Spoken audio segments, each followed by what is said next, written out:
The most neglected area of my layout is at Evanston, Wyoming.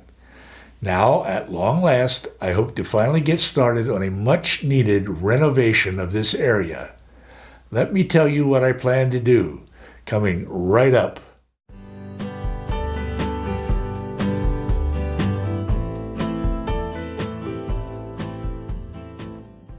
Hi, I'm Roy Smith. Thank you for joining me today. For 2 or 3 years now, I've been wanting to get started on the renovation of Evanston, Wyoming on my N-scale layout. Now, at long last, I finally have a chance to get started. First, though, I want to encourage you to subscribe to this channel if you still haven't done it, and hit the notification bell so that you don't miss any of the upcoming episodes. Okay, this is what Evanston looks like right now, but it hasn't always looked like this. Let's go back in time to March 2015. In March 2015, I finished building the peninsula and laying track there. I laid the golden spike, as they say. This allowed me to run trains continuously all the way around my layout. This is what the peninsula looked like at the time. The upper level of the peninsula is where the town and yard of Evanston would go. Below it, an oval helix took trains down to staging.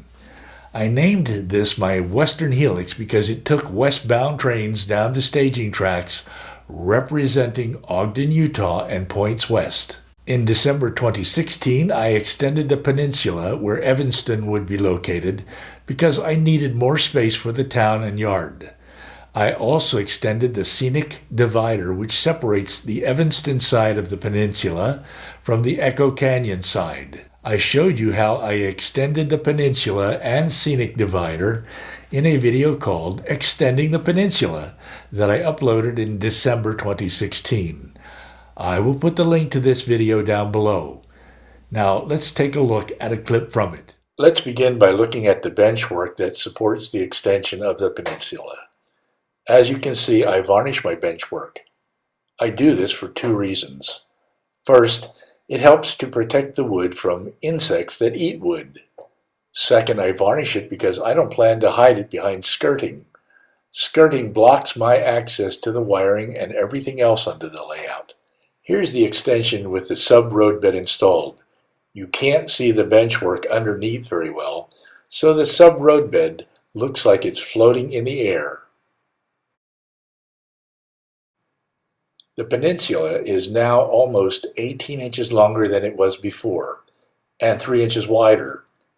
By extending the peninsula, I have been able to install track with a wider radius in the curve. You can see the footprint of the old track which I removed. I'm adding a Y to the track plan here at the east end of Evanston Yard. The Y will go through the backdrop and lead to the Pocatello subdivision. As you can see, I still have a lot of work to do. In August 2017, I talked about my plans for Evanston in a video called Progress at Evanston. I will also put the link to this video down below. Here's a very short clip from it. On my layout, Evanston is located on a peninsula. The peninsula measures 6.5 feet long by nearly 3 feet wide. A scenic divider separates Evanston on one side of the scenic divider from Echo Canyon, Utah on the other side. In fact, the end of the divider represents the boundary between Wyoming and Utah. I've laid the track, I've installed some structures, about half of which will be replaced, and I've installed a photographic backdrop.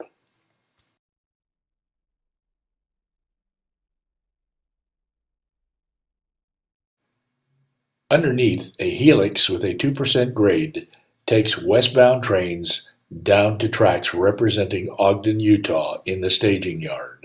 Let me show you what Evanston looks like right now in October 2019. As you can see, it looks exactly as it looked more than 2 years ago in August 2017. In effect, I've been talking about the changes I'd like to make in Evanston for a long time now without doing much of anything. Well, it's time to start working on this long-neglected area of my layout.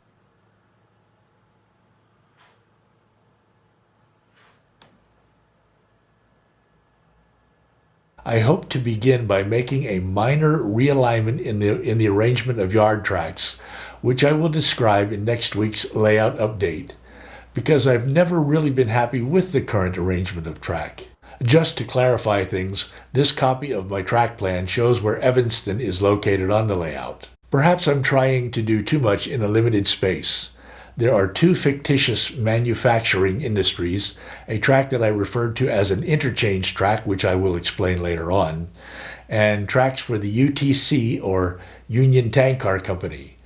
My dissatisfaction with the existing track arrangement has been holding me up, but I can't seem to improve on it, given the space limitations, aside from some minor realignments in the track. I certainly can't extend the peninsula any further because I need to leave sufficient aisle space between the peninsula and the White Mountain and Eastern Helix area of the layout. In any case, I do plan to begin by making a slight realignment in the yard tracks, which I will show you next week.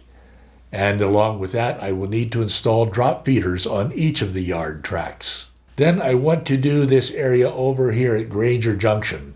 I'm putting a bridge here to help hide the hole in the backdrop through which trains pass en route to Pocatello and beyond. I've got to build up the terrain here, and I've got to figure out how to make the left end of the bridge disappear into the photo backdrop behind the roundhouse. The other thing holding me up on this section of the layout has been the structures, and in upcoming episodes I will do something about those structures. Again, I may be trying to put a lot in a small space.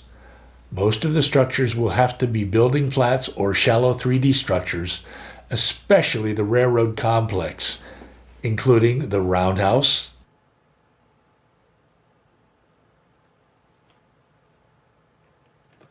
the machine shop,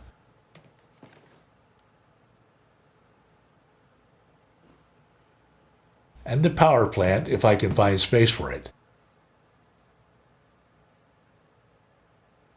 I will share some historical background about these railroad structures in upcoming episodes. By the way, the railroad complex was deeded to the city of Evanston in 1971, and the city continues to renovate the complex for use in community events. I encourage you to go over to Toyman Television for much better views of these prototypes of these structures, because your hosts on that show, Dale and Karen, frequently go to Evanston and show you around the former railroad complex in their videos. Now, this is the former passenger station, which was owned by the Union Pacific. After Amtrak terminated its passenger service across southern Wyoming in 1977, all of the passenger stations along that route were turned over to local communities, including the one here in Evanston. And I want to create the Union Tank Car Company over here, although it will have to be an extremely compressed version of the prototype in Evanston. For the moment, I still have these two fictitious industries along the backdrop for the sake of some industrial switching on my layout. Finally, I want to extend the Scenic Divider here to the edge of the layout, because right now you can see all the way from Emery Bridge in Echo Canyon, Utah, to Evanston, a distance of 25 miles. Not very prototypical. So I want to extend the Scenic Divider to block the view of Evanston from Emery Bridge.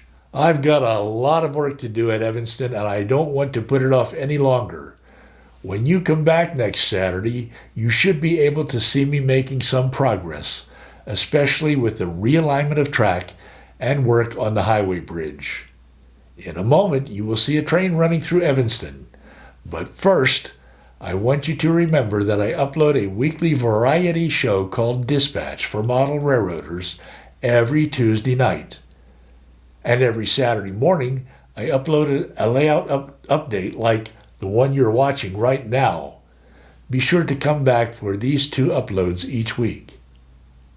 And be sure to subscribe to this channel if you haven't done it yet, and hit the notification bell so that you don't miss any of the upcoming episodes.